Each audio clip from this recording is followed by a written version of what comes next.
Hello friends, ನಮಸ್ಕಾರ. ಸುಗುಣ Jan YouTube ಚಾನಲ್ಗೆ ಸ್ವಾಗತ. ನಾನು ನಿಮ್ಮ ಪ್ರೀತಿಯ ಸುಗುಣ. ಯಾರೆಲ್ಲ ನನ್ನ ಚಾನಲನ್ನು ಸಬ್ಸ್ಕ್ರೈಬ್ ಮಾಡ್ಕೊಂಡು ವಿಡಿಯೋ ನೋಡ್ತಿದ್ರು ಅವರೆಲ್ಲರಿಗೂ ಕೂಡ ಥ್ಯಾಂಕ್ ಯು. ಹಾಗೆಯೇ ಯಾರೆಲ್ಲ ನನ್ನ ಚಾನಲನ್ನು ಇನ್ನೂ ಸಬ್ಸ್ಕ್ರೈಬ್ ಮಾಡಿದ ವಿಡಿಯೋ ನೋಡ್ತಿದ್ರು ಪ್ಲೀಸ್ ಸಬ್ಸ್ಕ್ರೈಬ್ ಮಾಡ್ಕೊಳ್ಳಿ. ನಾನು ಮಾಡೋವಂಥ ರೆಸಿಪಿಗಳು ಟ್ರೈ ಮಾಡಿ ಇಷ್ಟವಾದರೆ ಫ್ಯಾಮಿಲಿ ಫ್ರೆಂಡ್ಸ್ಗೆ ಶೇರ್ ಮಾಡಿ. ಇವತ್ತು ನಾನು ಹೆಲ್ದಿ ಆ್ಯಂಡ್ ಟೇಸ್ಟಿಯಾಗಿರುವಂತಹ ಒಂದು ಗಸಿಯನ್ನು ಮಾಡಿ ತೋರಿಸ್ತಾ ಇದ್ದೇನೆ. ಹೌದು, ಬದನೆ ಮತ್ತು ನುಗ್ಗೆಕಾಯಿಯನ್ನು ಎರಡನ್ನೂ ಸಹ ಹಾಕಿ ಒಂದು ಒಳ್ಳೆ ಗಸಿಯನ್ನು ಮಾಡಿ ತೋರಿಸ್ತಾ ಇದ್ದೇನೆ. ತುಂಬಾ ಟೇಸ್ಟಿಯಾಗಿರುತ್ತೆ. ಇದಂತೂ ಅನ್ನದ ಜೊತೆ ತಿಂತಾಯಿದ್ರೆ ನೀವು ದೋಸೆ ಚಪಾತಿಗೂ ಕೂಡ ಯೂಸ್ ಮಾಡ್ಬೋದು, ಏನೂ ತೊಂದರೆ ಇಲ್ಲ. ತುಂಬಾ ಟೇಸ್ಟಿಯಾಗಿರುತ್ತೆ. ಹಾಗಾದರೆ ನುಗ್ಗೆ ಬದನೆ ಗಸಿಗೆ ಏನೇನು ಇಂಗ್ರೀಡಿಯೆಂಟ್ಸ್ ಬೇಕು ಅಂತೇಳಿ ನೋಡ್ಕೊಂಡು ಬರೋಣ ಬನ್ನಿ. ನಾನಿಲ್ಲಿ 2 ಮೀಡಿಯಮ್ ಸೈಜ್ ಬದನೆ ಬ್ರಿಂಜಾಲನ್ನು ಸಿಪ್ಪೆ ಸಮೇತವಾಗಿ ಈ ರೀತಿಯಾಗಿ ಹೋಳುಗಳನ್ನಾಗಿ ಮಾಡಿ ನೀರಲ್ಲಿ ಹಾಕಿಟ್ಕೊಂಡಿದ್ದೇನೆ, ಕಪ್ಪಾಗುತ್ತೆ ಅನ್ನೋ ಕಾರಣಕ್ಕೆ. ಹಾಗೆಯೇ 2 ಉದ್ದವಾದಂತಹ ನುಗ್ಗೆಕಾಯನ್ನು ಈ ರೀತಿಯಾಗಿ ಇಷ್ಟು ದೊಡ್ಡ ಪೀಸ್ಗಳನ್ನಾಗಿ ಕಟ್ ಮಾಡಿಟ್ಕೊಂಡಿದ್ದೇನೆ. ಹಾಗೆಯೇ 2 ಸ್ಪೂನ್ ಆಗುವಷ್ಟು ಅಕ್ಕಿಯನ್ನು ತೊಗೊಂಡಿದ್ದೇನೆ. ಯಾವುದಾದ್ರೂ ನೀವು ನಾರ್ಮಲ್ ರೈಸನ್ನು, ವೈಟ್ ರೈಸನ್ನು ತೊಗೊಳ್ಬೋದು. 2 ಸ್ಪೂನ್ ಆಗುವಷ್ಟು ತೊಗೊಂಡಿದ್ದೇನೆ. 1 ಕಪ್ ಆಗುವಷ್ಟು ಕಾಯಿ ತುರಿ, ಹಾಗೆಯೇ 1 ಸ್ಪೂನ್ ಆಗುವಷ್ಟು ಧನಿಯಾವನ್ನು ತೊಗೊಂಡಿದ್ದೇನೆ. ಅರ್ಧ ಸ್ಪೂನ್ ಆಗುವಷ್ಟು ಜೀರಿಗೆ, 3 ಒಣಮೆಣಸಿನಕಾಯನ್ನು ತೊಗೊಂಡಿದ್ದೇನೆ. ತುಂಬ ನಾವು ಖಾರ ತಿನ್ನಲ್ಲ, ಹಾಗಾಗಿ ಸ್ವಲ್ಪ ಬೆಳ್ಳುಳ್ಳಿಯನ್ನು ಒಗ್ಗರಣೆಗೆ ತೊಗೊಂಡಿದ್ದೇನೆ. ಚಿಕ್ಕ ಗಾತ್ರದಷ್ಟು ಹುಣಸೆ ಹಣ್ಣನ್ನು ತೊಗೊಂಡಿದ್ದೇನೆ. ಸಾಸಿವೆ, ಅರಿಶಿಣ ಮತ್ತು ಉಪ್ಪು. ಈಗ ಮೊದಲನೇದಾಗಿ ನಾವು ಬದನೆ ಮತ್ತು ನುಗ್ಗೆಕಾಯಿಯನ್ನು ಬೇಯಿಸ್ಕೊಳ್ಳೋಣ. ನಾನಿಲ್ಲೊಂದು ಕುಕ್ಕರ್ ತೊಗೊಂಡಿದ್ದೇನೆ. ಇದಕ್ಕೆ ಬದನೆಯನ್ನು ನಾವು ನೀರಲ್ಲಿ ಹಾಕಿಟ್ಟಿದ್ವಿ, ಇದನ್ನು ನೀರಿಂದ ತೆಗೆದು ಹಾಕ್ಕೊಳ್ಳೋಣ. ನುಗ್ಗೆಕಾಯಿನಿತ್ತು, ಇದನ್ನು ಸಹ ಹಾಕ್ಕೊಳ್ಳೋಣ. ನಾನು ಆಲ್ರೆಡಿ ವಾಶ್ ಮಾಡಿದ್ದೇನೆ, ಹಾಗಾಗಿ ಈಗ ಸ್ವಲ್ಪ ಉಪ್ಪನ್ನು ಆ್ಯಡ್ ಮಾಡೋಣ. 1 ಸ್ಪೂನ್ ಆಗುವಷ್ಟು ಸ್ವಲ್ಪ ನೀರನ್ನು ಹಾಕಿ ಇದನ್ನು 1 ವಿಷಲ್ ಕೂಗಿಸ್ಕೊಂಡ್ರೆ ಸಾಕು. ನೀವು ಹಾಗೆ ಕೂಡ ಬೇಯಿಸ್ಕೊಳ್ಬೋದು.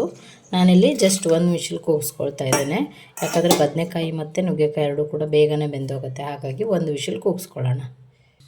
ಓಕೆ, ಒಂದು ಪ್ಯಾನನ್ನು ಬಿಸಿಗಿಟ್ಟಿದ್ದೇನೆ. 2 ಸ್ಪೂನ್ ಅಕ್ಕಿಯನ್ನು ತೊಗೊಂಡಿದ್ವಿ, ಇದನ್ನು ಸ್ವಲ್ಪ ಫ್ರೈ ಮಾಡ್ಕೊಳ್ಬೇಕು, ರೋಸ್ಟ್ ಆಗುವವರೆಗೆ.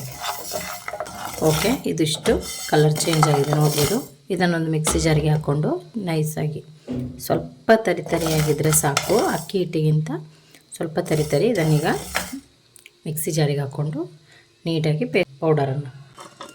ಈಗ ಅದೇ ಪ್ಯಾನಿಗೆ ನಾನು ಜೀರಿಗೆ ಮತ್ತು ಕೊತ್ತಂಬರಿ ತೊಗೊಂಡಿದ್ದೆ, ಇದೆರಡನ್ನೂ ಸಹ ಹಾಕ್ಕೊಂಡು ಸ್ವಲ್ಪ ಹುರ್ಕೊಳ್ತೇನೆ, ಸಾಕು. ಇದು ಸಹ ಇಷ್ಟು ಕಲರ್ ಚೇಂಜ್ ಆಗಿದೆ. ಇದನ್ನೊಂದು ಪಾತ್ರೆಗೆ ಎತ್ತಿಟ್ಕೊಳ್ಳೋಣ. ಈಗ ಸ್ವಲ್ಪ ಎಣ್ಣೆ ಹಾಕಿ ನಾವೇನೊಂದು ಮೆಣಸಿನ್ಕಾಯಿನ ತೊಗೊಂಡಿದ್ವಿ, ಒಣ ಮೆಣಸನ್ನು, ಅದನ್ನು ಸ್ವಲ್ಪ ಎಣ್ಣೆಯಲ್ಲಿ ಫ್ರೈ ಮಾಡ್ಕೊಳ್ಳೋಣ. ಕೂಡ ಆಗಿದೆ. ಇದನ್ನೀಗ ಎತ್ತಿಟ್ಕೊಳ್ಳೋಣ. ಅದಕ್ಕೆ ನಾನು ನೀರೇನು ಹಾಕ್ಕೊಂಡಿಲ್ಲ, ಈ ರೀತಿಯಾಗಿ ತರಿಯಾಗಿ ರುಬ್ಕೊಂಡಿದ್ದೇನೆ. ಸ್ವಲ್ಪ ತರಿಯಾಗಿ ಈ ರೀತಿಯಾಗಿ ರುಬ್ಕೊಂಡಿದ್ದೇನೆ. ಈಗ ತೊಗೊಂಡಿದ್ದೇನೆ. ಇದಕ್ಕೆ 1 ಕಪ್ ಆಗುವಷ್ಟು ಕಾಯಿ ತುರಿಯನ್ನು ತೊಗೊಂಡಿದ್ವಿ, ತೆಂಗಿನ ತುರಿ, ಅದನ್ನು ಹಾಕ್ತಾಯಿದ್ದೇನೆ. ಜೀರಿಗೆ, ಕೊತ್ತಂಬರಿ ಮತ್ತು ಒಣ ಮೆಣಸಿನ್ಕಾಯಿನ ತೊಗೊಂಡಿದ್ವಿ, ಅದನ್ನು ಸಹ ಹಾಕ್ತಾಯಿದ್ದೇನೆ.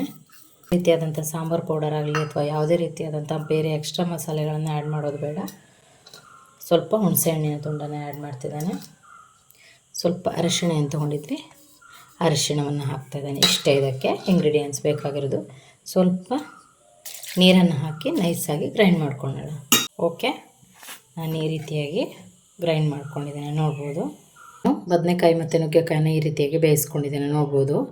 ಇಷ್ಟು ಸಾಕು. 1 ವಿಷಲಿಗೆ ಫುಲ್ ಬೆಂದೋಗುತ್ತೆ. ಹಾಗೆಯೇ ಬೇಯಿಸ್ಕೊಳ್ಬೋದು. ನನಗೆ ಟೈಮ್ ಇಲ್ಲ, ಹಾಗಾಗಿ ನಾನು ಕ್ವಿಕ್ ಆಗಲಿ ಅನ್ನೋ ಕಾರಣಕ್ಕೆ 1 ವಿಷಲ್ ಕೂಗಿಸ್ಕೊಂಡಿದ್ದೀನಿ. ಈಗ ನಾನಿಲ್ಲಿ ಒಂದು ಪ್ಯಾನನ್ನು ಬಿಸಿಗಿಟ್ಟು ಎಣ್ಣೆ ಹಾಕಿದ್ದೇನೆ, ಸಾಸಿವೆ ಹಾಕ್ತಾಯಿದ್ದೇನೆ. ಹಾಗೆಯೇ ಬೆಳ್ಳುಳ್ಳಿಯನ್ನು ತೊಗೊಂಡಿದ್ವಿ, ಬೆಳ್ಳುಳ್ಳಿಯನ್ನು ಹಾಕ್ತಾಯಿದ್ದೇನೆ. ಬೆಳ್ಳುಳ್ಳಿ ಕೆಂಪಾಗಲಿ. ಓಕೆ, ಬೆಳ್ಳುಳ್ಳಿ ಈ ರೀತಿ ಕಲರ್ ಚೇಂಜ್ ಆಗಿದೆ. ಈಗ ನಾನು ಹೋಳುಗಳನ್ನು ಹಾಕ್ಕೊಂಡಿದ್ದೇನೆ. ಮಸಾಲೆ ಏನು ರುಬ್ಕೊಂಡಿದ್ವಿ ಅದೆಲ್ಲವನ್ನು ಹಾಕ್ತಾಯಿದ್ದೇನೆ. ಸ್ವಲ್ಪ ನೀರನ್ನು ಆ್ಯಡ್ ಮಾಡಿ ಹಾಕೋಣ. ಇದು ತುಂಬ ತೆಳುವಾಗಿ ಸಹ ಬೇಡ, ತುಂಬ ದಪ್ಪವಾಗಿ ಬೇಡ, ಸ್ವಲ್ಪ ರಸವಾಗಿದ್ದರೆ ಚೆಂದ. ಇದಕ್ಕೀಗ ಒಂದು ಅರ್ಧ ಸ್ಪೂನ್ ಆಗುವಷ್ಟು, ನಾನು 1/4 ಸ್ಪೂನ್ ಆಗುವಷ್ಟು ಉಪ್ಪನ್ನು ಆ್ಯಡ್ ಮಾಡ್ತಿದ್ದೇನೆ. ಸಾಕಾಗಲಿಲ್ಲ ಅಂದರೆ ಮತ್ತೆ ನೋಡಿ ಹಾಕ್ಕೊಳ್ಬೋದು. ಈಗ ನಾವು ಈ ಪೌಡರ್ ಏನು ಮಾಡಿ ಇಟ್ಕೊಂಡಿದ್ವಿ ಇದನ್ನು ಹಾಕ್ತಾಯಿದ್ದೇನೆ. ಸ್ವಲ್ಪ ಹಾಕ್ಕೊಳ್ತಿದ್ದೇನೆ. ನಿಮಗೆ ತುಂಬ ಬೇಕು ಅನ್ನೋದು, ದಪ್ಪ ಬೇಕು ಅನ್ನೋದಿದ್ದರೆ ಅಕ್ಕಿಯನ್ನು ಸ್ವಲ್ಪ ಜಾಸ್ತಿ ಮಾಡಿ, ಇಲ್ಲ ಸ್ವಲ್ಪ ಕಡಿಮೆ ಬೇಕು ಅಂತ ಅಂದರೆ ನೀವು ಅಕ್ಕಿಯನ್ನು ಸ್ವಲ್ಪ ಕಡಿಮೆ ಕ್ವಾಂಟಿಟಿಯಲ್ಲಿ ಹಾಕಿದರೆ ಸಾಕು. ನಾನಿಲ್ಲಿ ಹಾಕ್ತಾಯಿದ್ದೇನೆ, ಅಷ್ಟನ್ನು ಸಹ ಹಾಕ್ತಾಯಿದ್ದೇನೆ. ಮತ್ತು ಸ್ವಲ್ಪ ನೀರನ್ನು ಆ್ಯಡ್ ಮಾಡ್ತಿದ್ದೇನೆ. ನಾನು ಅಕ್ಕಿಯನ್ನು ಹಾಕಿರೋದ್ರಿಂದ ಇನ್ನೂ ಕೂಡ ದಪ್ಪವಾಗಿ ಬರುತ್ತೆ. ಹಾಗಾಗಿ ತುಂಬ ದಪ್ಪವಾಗಿ ಬೇಡ, ಸ್ವಲ್ಪ ತಿಕ್ನೆಸ್ಸಲ್ಲಿದ್ದರೆ ಟೇಸ್ಟ್ ಆಗುತ್ತೆ. ಅನ್ನ ಜೊತೆ ಕಲ್ಸ್ಕೊಂಡು ತಿಂತಂದರೆ ತುಂಬಾ ಟೇಸ್ಟ್ ಆಗಿರುತ್ತೆ. ಇದೀಗ ಸ್ವಲ್ಪ ಬಾಯ್ಲ್ ಆಗಲಿ. ಓಕೆ, ಇದೀಗ ಕುದೀತಾ ಇದೆ, ಬಾಯ್ಲ್ ಆಗ್ತಿದೆ ನೋಡ್ಬೋದು. ಇದಕ್ಕೆ ನಾವು ಒಂದು ಕಾಲು ಕಪ್ಪಾಗುವಷ್ಟು ಬೆಲ್ಲವನ್ನು ಆ್ಯಡ್ ಮಾಡ್ತಿದ್ದೇನೆ ನಾನು. ಇದು ಸ್ವಲ್ಪ ಸ್ವೀಟ್ ಜಾಸ್ತಿ ಇರುತ್ತೆ. ಸ್ವಲ್ಪ ಸ್ವೀಟನ್ನು ಸ್ವಲ್ಪ ಜಾಸ್ತಿ ಹಾಕೋದ್ರಿಂದ ತುಂಬ ಟೇಸ್ಟ್ ಆಗುತ್ತೆ. ಹಾಗಾಗಿ ನಾನು ಮತ್ತೆ ಕಡಿಮೆ ಆಯಿತು ಅಂದರೆ ಆ್ಯಡ್ ಮಾಡ್ತೇನೆ. ನಾನು ಇಂಗ್ರೀಡಿಯೆಂಟ್ಸಲ್ಲಿ ಹೇಳೋದನ್ನು ಮರ್ತಿದ್ದೆ. ಒಂದು ಅರ್ಧ ಕಪ್ ಆಗುವಷ್ಟು ಬೆಲ್ಲದ ಹುಡಿಯನ್ನು ತೊಗೊಂಡಿದ್ದೇನೆ. ಊರಿನ ಬೆಲ್ಲ ಆದರೆ ಸ್ವಲ್ಪ ಸ್ವೀಟ್ ಅಂಶ ಜಾಸ್ತಿ ಇರುತ್ತೆ. ಹಾಗಾಗಿ ಅರ್ಧ ಕಪ್ಪೇನು ಬೇಕಾಗೋದಿಲ್ಲ. ಸ್ವಲ್ಪ ಸ್ವೀಟಾಗಿ, ಖಾರವಾಗಿ, ಹುಳಿಯಾಗಿ ತುಂಬ ಟೇಸ್ಟ್ ಕೊಡುತ್ತೆ. ನೋಡ್ಬೋದು ಈಗ ಇಷ್ಟು ದಪ್ಪ ಬಂತು. ಇನ್ನೂ ಕೂಡ ದಪ್ಪ ಆಗ್ತದೆ. ನಾನು ಹಾಗಾಗಿ ಇನ್ನೊಂದು ಅರ್ಧ ಗ್ಲಾಸಷ್ಟು ನೀರನ್ನು ಆ್ಯಡ್ ಮಾಡ್ತೇನೆ. ಇದಿನ್ನೂ ಕೂಡ ದಪ್ಪ ಆಗುತ್ತೆ ಕುದಿಯೋದ್ರಿಂದ. ಹಾಗಾಗಿ ನಾನು ಸ್ವಲ್ಪ ನೀರನ್ನು ಮತ್ತೆ ಆ್ಯಡ್ ಮಾಡಿ ಈ ರೀತಿಯಾಗಿ ಬಾಯ್ಲ್ ಆಗೋದಕ್ಕೆ ಬಿಡ್ತಾ ಇದ್ದೇನೆ. ನಿಮಗೆ ಬೆಲ್ಲ ಬೇಕು ಇನ್ನೂ ಅಂತಾದರೆ ಆ್ಯಡ್ ಮಾಡ್ಬೋದು.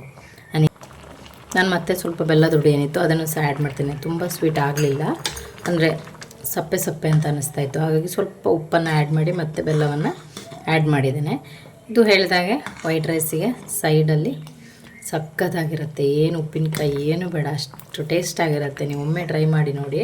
ಅಮ್ಮ ಎಲ್ಲ ಇದನ್ನು ನಾವು ಚಿಕ್ಕದಿರುವಾಗ ಈಗಲೂ ಕೂಡ ಮಾಡ್ತಾರೆ. ಅಮ್ಮನ ಜೊತೆ ಹೇಳಿ ಮಾಡಿಸ್ಕೊಂಡು ತಿಂತಾ ಇರುವಂತಹ ರೆಸಿಪಿ ಇದು. ಹಾಗಾಗಿ ನೀವು ಒಮ್ಮೆ ಟ್ರೈ ಮಾಡಿ, ಹೇಗಾಯಿತು ಅಂತ ಕಮೆಂಟ್ನಲ್ಲಿ ತಿಳಿಸಿ. ವಿಡಿಯೋ ಇಷ್ಟವಾದರೆ ಫ್ಯಾಮಿಲಿ ಫ್ರೆಂಡ್ಸ್ಗೆ ಶೇರ್ ಮಾಡಿ. ಓಕೆ, ಇದೀಗ ರೆಡಿಯಾಗಿದೆ. ನಾನು ಗ್ಯಾಸನ್ನು ಆಫ್ ಮಾಡ್ತಿದ್ದೇನೆ. ನೋಡ್ಬೋದು ಇಷ್ಟು ತಿಕ್ನೆಸ್ಸಲ್ಲಿ ನಾನು ಮಾಡಿದ್ದೇನೆ.